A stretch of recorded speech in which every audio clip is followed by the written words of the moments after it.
সামনে ধরা খাইছি একখান শেয়ার ম্যানেজ করে দে। আচ্ছা ঠিক আছে ম্যানেজ করতে আছি তো সেটটা দে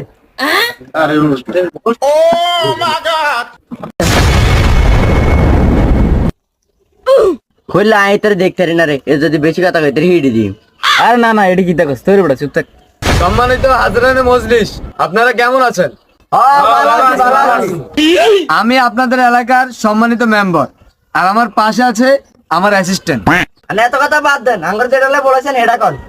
আপনারা তো দেখছেন যে এখন অনেক গরম পড়তেছে, তো আপনাদের এই গরমে আপনাদের জন্য আমি কি করলে আপনাদের সব থেকে বেশি সুবিধা হবে? আমগা এলাকায় গাছের পরিমাণ অনেক কম, আপনি যদি কিছু গাছ লাগিয়ে দেন তাহলে আমগুলো অনেক ভালো হয়। ও মেম্বার এতে ঠিক কথা কইছে আমগরে কিছু গাছ লাগাই দেন। আমি অনেক খুশি হয়েছি আপনাদের কথা শুনে যে আপনারা আমার কাছে গাছ চেয়েছেন। এই তোমাকে আমি কিছু টাকা বাজেট দিব, তুমি পুরো এলাকাতে কিছু গাছ লাগা দিবা, ঠিক আছে নি? আচ্ছা ঠিক আছে। আমার একটা কথা আছে,